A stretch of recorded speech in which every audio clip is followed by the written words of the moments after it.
Hello, hello, hello, and welcome back. Welcome back. We've got a fun little matchup for us, and of course, I am Mark, aka Chibikawaii, and in the booth with me, we've got Bairdrus. Bairdrus, why don't you give us a little bit of a rundown between the Battletoad and the I'm guessing putting food in the mouth. I don't know. We're gonna go with that. Yeah, I'm not exactly sure what his name means, but we are going to see Moosh, of course, up here playing TJP mid-range. He did not have the best weekend, that is for sure, but he does have at least one more shot to claw his way back in. He's going to be playing against Conf Croat, of course, who actually did have a relatively good weekend, but sadly lost out on breakers, so he was one of our 3, 7, and 8 players who ended up in this bottom 4 playoff.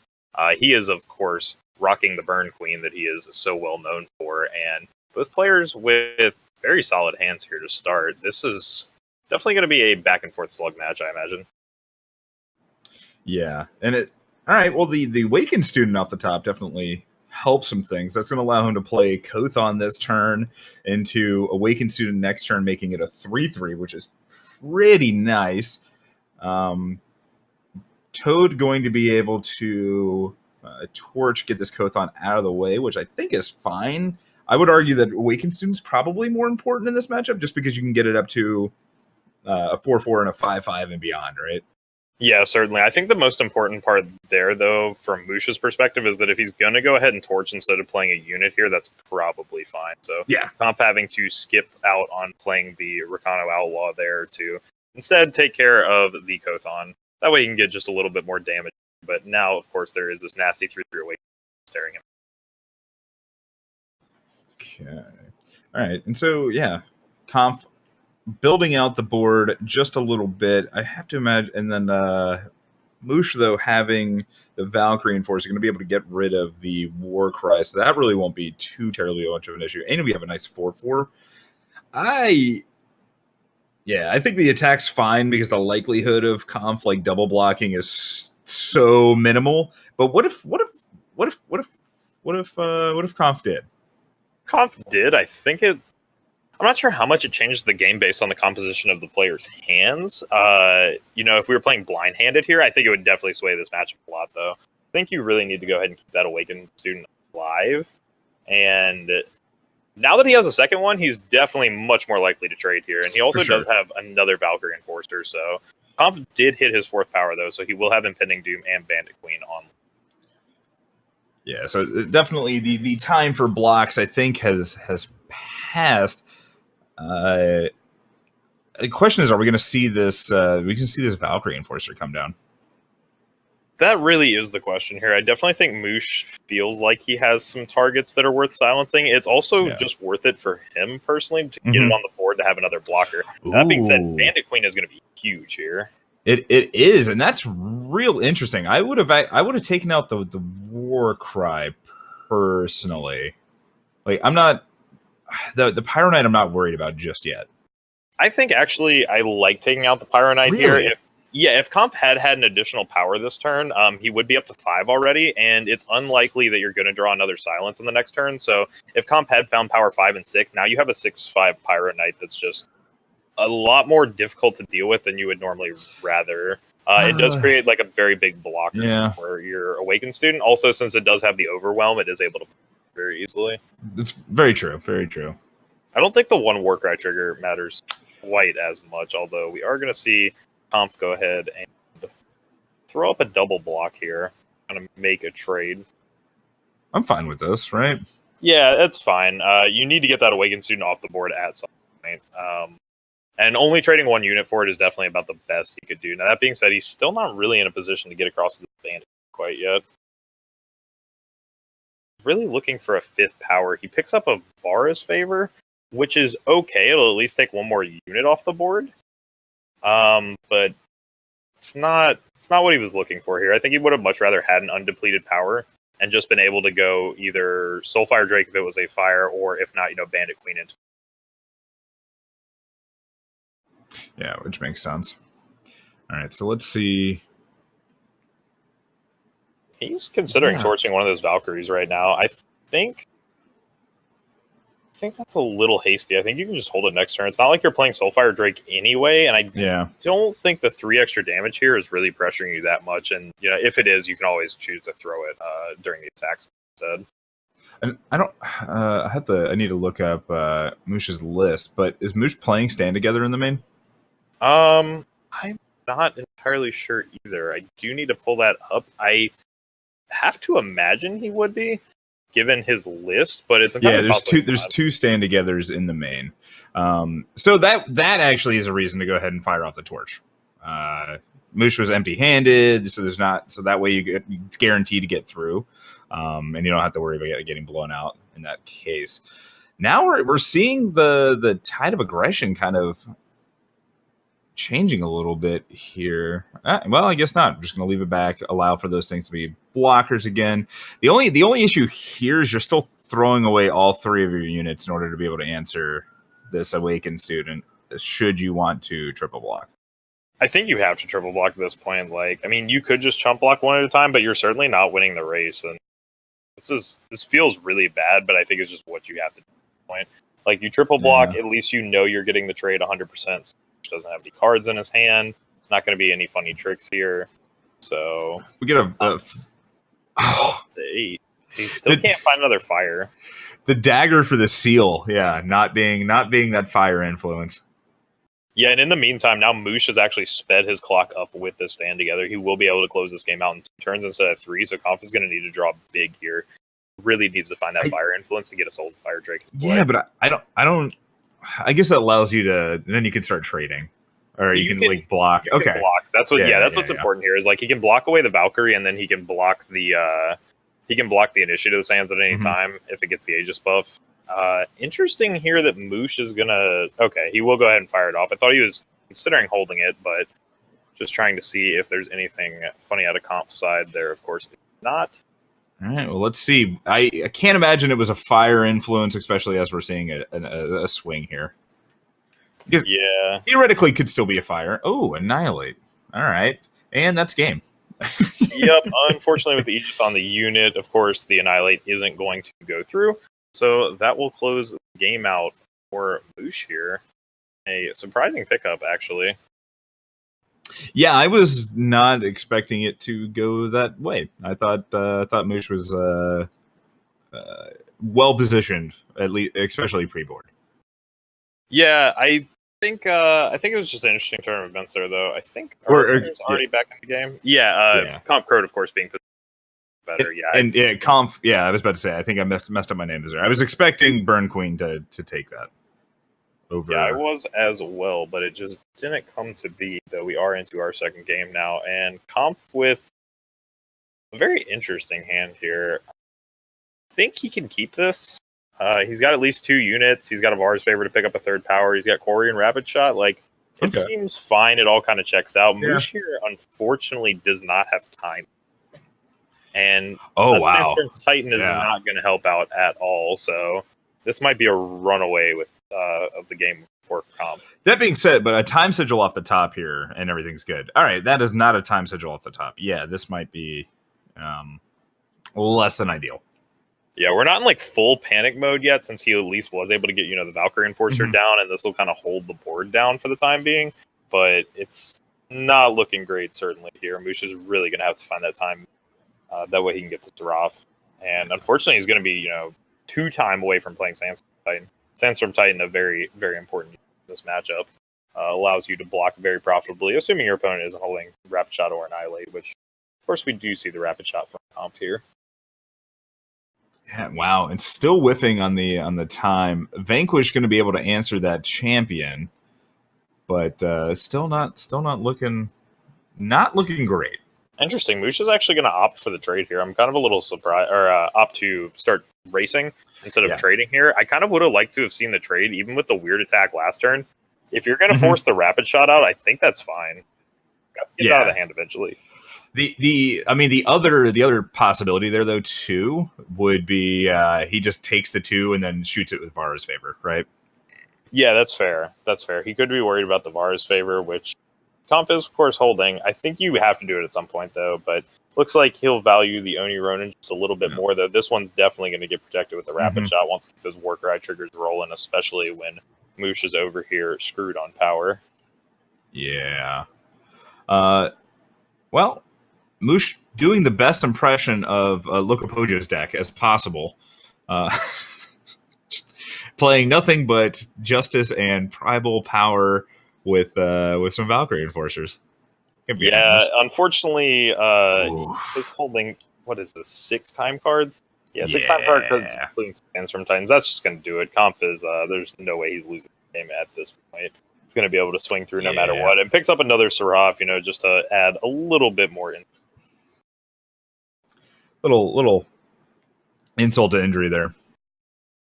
Yeah, definitely. And we have another game coming up, of course, but first we're going to get to check out our players' sideboards. And we'll need to take a look at what is in them, though I think we're missing a deck, unfortunately.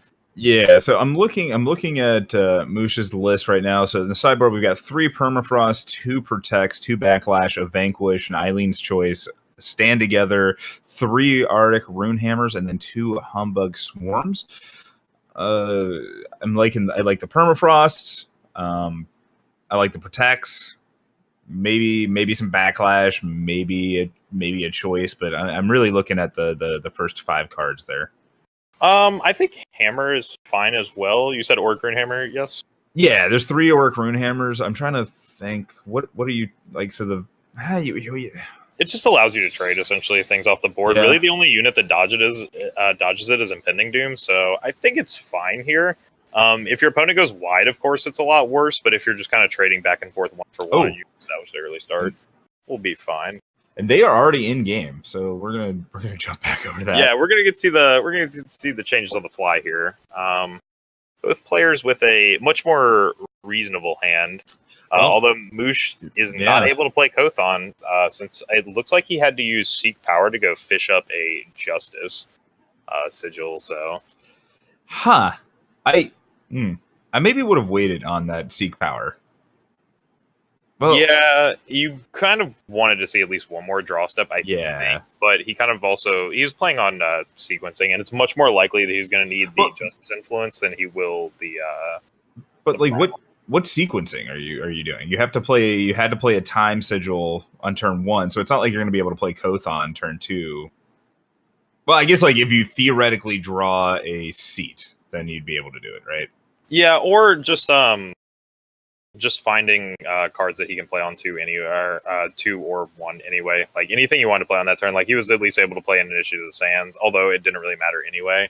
I think the ramp was okay, though. He does pick up the seat now, and he will be able to have access to this Island's Choice and this Kothon. And great timing on that too, because Conf Crow just dropped an Impending Doom that is looking quite mean staring across the field. Yeah, and we do see the Monument in Comp's hand as well. So that's going to be a 4/1 haster, and we're going to see this. I have to imagine this Kothon gets dropped, right? Yeah. I mean, there's really nothing else he can do with it. The power's going to come in depleted, so we'll be able to just drop the Kothon. And we'll see here if Conf is going to go for the haster. I think that's definitely fine. I actually like Obliterate. Yeah, Obliterate on the... Oh! That's a little interesting. Yeah, I kind of like the Obliterate line as well, but... I would have picked a different target. Seraph out of the way. I guess that's his line of thinking, is that he just has to get Seraph out of the way, so he takes care of it now. Yeah, but Kothon does the same thing. He does stall your board, certainly, yeah. So you would have been able to actually push through the extra damage there. Maybe he's just worried about Seraph getting to 8? Not entirely sure. Okay. I guess he can also trade Kothon with Var's favor.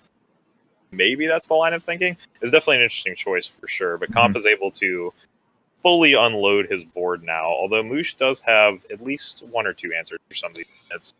Yeah, I probably Vanquish on Champion and then Enforcer on the Pyro Knight. Yeah, I think that's definitely the line you're going to take here. There's certainly 3 good targets to silence on your opponent's side of the board, though. Or we're just getting in. Yeah, we're feeling it. A little interesting right here. Ooh, Sabotage. You take the choice, right? So that way you don't have to worry about Obliterate. Yeah, exactly. Yeah. Choice and Vanquish do essentially the same thing here, though you do have to attack, of course, but they're doing basically the same thing. So you definitely take Choice. That way you don't have to worry about having your Obliterate effectively backlashed. But at the same time, I mean, you're still getting beat down. I'm not sure if Moosh has actually turned the corner or not at this point. Yeah, I can't tell either. I think Conf is just really waiting for a Bandit Queen to come, and I'm not sure if it's coming at this point. Bandit Queen or a power, because once he gets a non-depleted power, this Pyro Knight's gonna turn on and just be a huge threat. Granted, that's why I have to imagine we're gonna see this Valkyrie Enforcer come down and answer it, right? Yeah, if he doesn't silence it this time around, Right. I don't think you can risk to go one more turn. It was already a little interesting last turn not to go ahead and take care of that. That could have led to a very, very awkward situation. Though I guess he was banking on having Island's Choice to go ahead and take care of it. Yeah. I do like this attack. Get the Instigator in there. Get the Magma Hound in there. They're going to trade off if you're blocking. Though Conf needs to be a little careful. He's getting pretty low. Yeah, I think if anything, he's really turns. hoping Moosh trades. Yeah. I think he's really just hoping that Moosh is going to go ahead and throw the blocks here, because he cannot afford to race at this point. Yeah, and if I'm Moosh, I'm actually very okay going ahead and getting that Magma Hound off, because I still have a two-turn clock no matter what, and there's not a... So, like, how does this get punished? I don't... It doesn't really, right? Let's do math. Not with the Kothon. Like obliterates probably the most punishing thing that can happen, and that's not happening. No, it's not going to happen here. Oof. So Moosh is going to be able to lock up a second game for himself now that we're post sideboard. So he will be up 2-1 in the series. I was not expecting this. Yeah, Comp just not able to get it done there. This is very interesting. I mean, it's hard to say. It's hard to say that either player is really drawing bad here. I mean, they've both been drawing tons of gas. It's just Moosh has been able to answer Comp anytime he really needs to there. And Moosh, this is kind of sweet justice for Moosh, though, right? Oh, definitely. Yeah, Moosh has had just a terrible, terrible weekend, unfortunately. It was very rough these last 2 days for him. Of course, he finished the round-robin portion of day 1 and 2, 2-13. It was certainly a beatdown, not one he was expecting. I don't think anybody was really expecting it. I mean, I guess somebody had to finish relatively weakly, but 2-13 is very brutal. Yeah, very, very much so. Yeah, so this is going to be a little bit of justice if he gets out here, and then he's going to get to play Pojo if he gets out of here. It's going to be pretty interesting, although we kind of just saw a version of that matchup already. And Pojo was kind of able to steal it from Love Up, though. Of course, the deck compositions are a little bit different. See if that comes to fruition, though, as we do get into our next game. Let's see if Comp can get one back and bring us to a decider. Definitely jumped into the wrong game and was very confused for a quick second, because there were a lot of spiders on the board. A lot of spiders, yeah. Not quite the matchup we're in yet. In fact, I don't think there's any spiders across the whole tournament. A little bit sad. Maybe if we had a draft portion of this, something I know some of us are excited for at some point, can maybe do a little Pro Tour style, do a draft portion into a Swiss. That'd be fun. I could get behind that. I'd be super excited for it. I think it'd be really fun to test these players. Of course, we know they're all constructed juggernauts, but let's test their skills at draft too. For sure. Do a little split format fun. I do like this. Moosh going ahead and playing out the seal, getting the justice, and then firing off. Getting the primal influence, firing off the Seek power are going to allow this Seed of Progress to be turned on next turn. It's going to let him play his Kothon here on turn 2, setting up pretty nicely. Yeah, Kothon's such a good card in this matchup for the early game. Like, it really does it just does check those 2-1s so well. And this is interesting on Comp's side. If I have the choice between Rakano Outlaw and that Argenport Instigator, I think I'm playing the Instigator purely because of Kothon. The fact that it trades with Kothon, whereas the other units aren't, and it's just one more point of damage you're going to be getting. Like, it works out in this favor because then the permafrost comes down to stop that outlaw. But yeah, I don't know. I think this line of play was very interesting for Moosh as well. I kind of see where he was going with it. It looked like he was trying to set up for a Sandstorm Titan, but I'm not sure if he was paying attention to his own influence. Yeah, because he wasn't even able to get Titan out, so I'm not really sure what he was ramping into. He could have just kind of gone Kothon last turn and held that Permafrost, because I think Permafrost has very high value in this matchup. It's so nice to be able to lock something down, but here we go. Moosh doesn't matter. Rune Hammer, yeah. That's definitely going to crack this board open, as Conf is going to see his last unit he has currently die to this Rune Hammer. Yeah, I mean, next turn, Conf is going to be able to fire off that Obliterate to answer the weapon and probably this Kothon, but that's, still not particularly where you want to be at. Yeah, and Conf has an answer for the Sandstorm Titan if it comes down, so, I mean, we're definitely going to see this match slow down a little bit here. Yeah. All right, so it should be interesting. Should be interesting. I will say, when we were talking about Brutal earlier, and the chicken place I was going to order chicken from, I don't think they don't have tenders for whatever reason. I'm very confused and scared. And we do see that Obliterate coming down to answer the weapon and the Kothon. Yeah, and even more importantly, another Obliterate picked up. So just like your chicken situation, this game's about to get real brutal for Moosh here, as we're going to see these Obliterates just crashing into the face over and over. And that Permafrost having the Rakano Outlaw lockdown means that this Auric Runehammer is not going to be punching in for damage anytime soon. Though that that low-hanging Pyro Knight, I think it's a little questionable there. You're already on 6 power at this point in the game. I feel like you can afford to just wait for 7. Yeah. Yeah, but it forces him to have a second Runehammer, like... It forces him to have a second Runehammer or just a second answer, you know? He could just drop a Valkyrie Enforcer right now, for example. Well, but I guess like this plays around Vanquish, right? It's like how many of these Runehammers did Moosh actually bring in, where they know that they still have like a good chunk of Vanquishes there? I don't know. That being said, though, Conf definitely in the favorable position right here. Although Moosh is able to finally drop the Sandstorm Titan, and he does pick up a Permafrost. A Vanquish for that matter. Yeah, Conf actually bricked. Yeah, I said Conf was in the favorable position, but I had missed when the extra time influence had gotten played. I thought Sandstorm Titan was still off the table, but it has hit the battlefield. Yeah, last turn what is it? It was a Seed of Progress was off the top, so it came in depleted. So theoretically, it could have played Sandstorm Titan a turn earlier, but that's where Moosh elected to play that second Runehammer. And that's a real feels bad man there. Crimson Firemaw coming down right in the face of Sandstorm Titan, and Moosh's hand just all removal here. Yeah, we're going to take care of every single threat. So yeah, Conf is not going to get out of this one. It looks like Moosh is going to go ahead and lock this series up 3-1.